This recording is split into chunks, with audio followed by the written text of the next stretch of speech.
MP study YouTube channel पर आपका स्वागत है और मैं दीपक कुमार।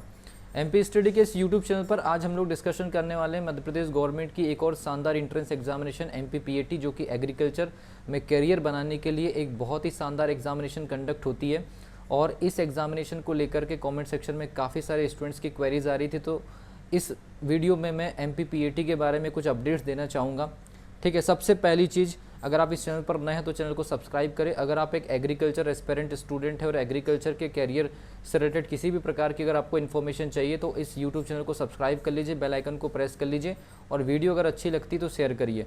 सबसे पहली चीज़ मैं बताना चाहूँगा कि एग्रीकल्चर से रिलेटेड एमपीपीएटी को लेकर के मैं एक सीरीज़ चलाने वाला हूँ, ताकि स्टूडेंट को प्रॉपर गाइडलाइंस, एक अवेयरनेस, स्टडी को लेकर के प्रॉपर इन्फॉर्मेशन दिया जा सके। तो आज हम बात करेंगे, आज की वीडियो में मैं स्पेशली एक नॉर्मल बात करूंगा कि इस एग्जामिनेशन के लिए प्रॉपर एक स्टडी का क्या प्लान होना चाहिए और एक बेसिक इन्फॉर्मेशन क्या क्या आपको पता होनी चाहिए। फॉर एग्जांपल, एमपीपीएटी 2021 की अगर आप प्रिपरेशन करना चाहते हैं तो आपको एमपीपीएटी के पैटर्न्स के बारे में पता होना चाहिए। ठीक है, एमपीपीएटी के एग्जामिनेशन के कुछ प्रॉपर सर्टेन पैटर्न्स होते हैं। जैसे मान लीजिए उसमें एग्रीकल्चर के सब्जेक्ट होते हैं, फिजिक्स, केमिस्ट्री, मैथ्स, बायोलॉजी होते हैं, तो इनके लिए डिफरेंट जो है वो पैटर्न होते हैं। आने वाले वीडियोस में मैं पैटर्न के बारे में बता दूंगा आप लोगों को। इसके अलावा कोर्सेज जो होते हैं, जो एमपीपीएटी जो एग्जामिनेशन कंडक्ट होती है उसके थ्रू जो कोर्सेज होते हैं वो बीएससी एग्रीकल्चर की जो ब्रांचेस होती है, जैसे हॉर्टिकल्चर, इसके अलावा भी कई प्रकार की ब्रांचेस होती है, उसमें स्टडी होती है। इसके अलावा बीटेक जो होता है, बीटेक के आपके पास में केवल एक कॉलेज है जबलपुर का, JNKV का। इसके अलावा बीटेक कहीं से भी नहीं होता है। ठीक है भी। तो इसके अलावा आपको एक और चीज़ बता दूं कि कॉलेजेस कितने होते हैं, तो हम आपको बताना चाहेंगे कि टोटल 2 यूनिवर्सिटी के 13 कॉलेजेस हैं। मतलब आपके पास में 2 यूनिवर्सिटीज़ हैं और उसके 13 कॉलेजेस हैं, जिसकी पिछले बार लगभग 1156 सीट है ना, 150 से, ठीक है, 1156 सीट की पिछले बार काउंसलिंग कराई गई थी। 2 यूनिवर्सिटीज़ हैं जो कि गवर्नमेंट है और जिनके लगभग 13 कॉलेजेस है और अलग अलग कॉलेजेस में सीट का अलॉटमेंट भी अलग अलग है, जो कि कैटेगरी वाइज है।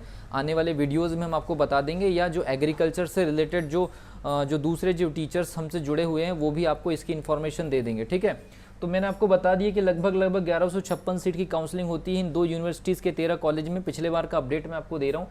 इसके अलावा आपको आने वाले वीडियोस में मैं प्रॉपर कट ऑफ के बारे में बताऊंगा कि गर्ल्स के लिए कितना कट ऑफ जाता है कैटेगरी वाइज और बॉयज़ के लिए कितना जाता है कट ऑफ कैटेगरी वाइज। ठीक है, इसके अलावा एग्जाम स्टडी प्लान आपका इस चीज़ पर डिपेंड करता है कि आपका एग्जाम पैटर्न क्या है। मतलब एग्जाम पैटर्न का मतलब ये है कि इसमें डिफरेंट सब्जेक्ट होने की वजह से अलग अलग प्लान चूज़ करना पड़ता है। मैथ्स वाले भी दे सकते हैं, बायो वाले भी दे सकते हैं और एग्रीकल्चर वाले भी इस एग्जामिनेशन को दे सकते हैं। ठीक है, तो अलग अलग और चॉइसेस भी बहुत सारी है, तो चॉइसेस के बारे में भी आपको पता चलेगा। एक सीरीज़ प्रॉपर पीएटी को लेकर के इस यूट्यूब चैनल के माध्यम से आपको मिलेगी, इसका आपको टेंशन लेने की बिल्कुल ज़रूरत नहीं है। इसके अलावा एग्जाम स्टडी प्लान वो तो पैटर्न पर डिपेंड करेगा कि कौन कौन से सब्जेक्ट आप चूज़ कर रहे हैं। आने वाले वीडियोस में आपको प्रॉपर इन्फॉर्मेशन मिल जाएगी। और टेंटेटिव डेट्स, जो ज़्यादातर जो कमेंट्स आ रहे हैं कि कब तक के फॉर्म भरा जाएगा, तो मैं आपको बताना चाहूँगा कि एमपीपीएटी का फॉर्म भरना, ये मध्य प्रदेश का जो स्कूल का जो रिज़ल्ट आएगा, 12th बोर्ड का जो प्रमोट होने के बाद जो रिज़ल्ट आएगा, उसके बाद सडनली कभी भी नोटिफिकेशन आ जाएगा। और जो कोविड की स्थिति को देखते हुए जैसी भी सिचुएशन रहेगी, वो सडनली कभी भी फॉर्म आ सकता है और वो सडनली एग्जामिनेशन 1 महीने या 40 दिन 45 दिन के अंदर कंडक्ट कराई जा सकती है।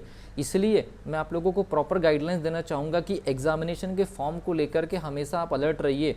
जैसे ही 12th बोर्ड का रिजल्ट आएगा उसके कुछ दिनों बाद हो सकता है सडनली नोटिफिकेशन आ जाए और कोविड की सिचुएशन को देख करके जल्दी में एग्जामिनेशन कंडक्ट कराया जा सकता है। ऑलरेडी जो है पिछले बार भी सेशन लेट था और इस बार जो है उस सेशन को मेंटेन करने के लिए एग्जामिनेशन आपको कम से कम सितंबर अक्टूबर में कराने की एक टेंटेटिव डेट हो सकती है। तो आपके पास में ज़्यादा समय नहीं बचता है और इसी चीज़ को लेकर के हम एक ऑनलाइन कोर्स भी क्रैश कोर्स के तौर पर इस समय कंडक्ट कर रहे हैं डिफरेंट सब्जेक्ट के साथ में, जिसकी इन्फॉर्मेशन आप एक मोबाइल नंबर पर कॉल करके ले सकते हैं। उसकी डेमो क्लासेस भी आप ले सकते हैं। अगर आपको अच्छा लगता है तो कंटिन्यू कर सकते हैं, अदरवाइज़ अगर डेमो क्लास देखने के बाद अगर आप सेटिस्फाइड नहीं होते तो क्विट कर सकते हैं। उसकी उस नंबर का डिटेल आपको डिस्क्रिप्शन बॉक्स में है, आप जाकर के उस नंबर पर जाकर के कॉल कर सकते हैं डायरेक्टली, या व्हाट्सएप पर मैसेज कर सकते हैं कि कोर्स की क्या क्या फैसिलिटीज़ है, वो चीज़ें भी आप देख सकते हैं। ठीक है, तो ये एमपीपीएटी का जो एग्जामिनेशन का मैं आपको जो डिटेल दे रहा हूँ, ये ज़्यादातर इन्हीं सब चीज़ों के आसपास होता है। कॉलेज की seat, cut off,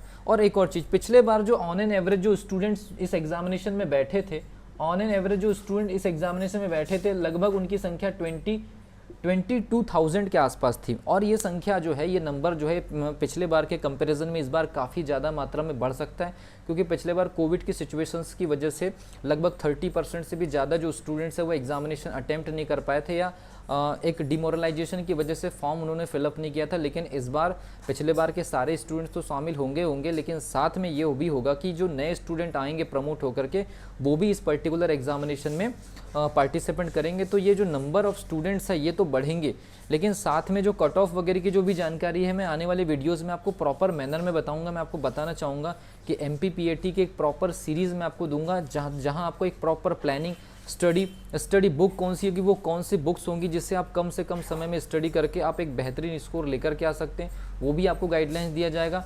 individual subject के लिए एक आपको ABC मॉडल की गाइडलाइंस दी जाएगी। इंडिविजुअल सब्जेक्ट के लिए आपको एक ABC मॉडल की जानकारी दी जाएगी, जिसके अंडर गाइडलाइंस में अगर आपने प्रिपरेशन कर ली, लगभग 50 दिन भी अगर आपने प्रिपरेशन कर ली ABC मॉडल के अंदर, तो आप एक बेहतरीन रैंक भी सिक्योर कर सकते हैं। तो अगली वीडियो में मैं ABC मॉडल के बारे में, कट ऑफ के बारे में, बुक्स के बारे में, स्टडी प्लान के बारे में और स्टडी का लेवल क्या होना चाहिए, इन सब बातों पर मैं PAT को लेकर के प्रॉपर डिस्कशन, एक सीरीज़ यहाँ पर 3 से 4 वीडियो का आपको चलाऊँगा। उसके बाद आपको अलग अलग सब्जेक्ट के बारे में ABC मॉडल का आपको सिलेबस भी देने की कोशिश करूँगा। तो अगर आप एक एग्रीकल्चर एस्पिरेंट है और MPPAT को लेकर के सीरियस है, तो इस YouTube चैनल को सब्सक्राइब कर लीजिए, बेल आइकन को प्रेस कर लीजिए, और जो भी आपकी क्वेरीज़ है हमारे इस YouTube चैनल के कमेंट सेक्शन में लिखते चले जाइए, ताकि आप लोगों की प्रॉब्लम्स को देख करके डिफरेंट वीडियोज़ आप लोगों के लिए बनाई जा सकते हैं। मिलते हैं अगली वीडियो में, तब तक के लिए wish you all the best.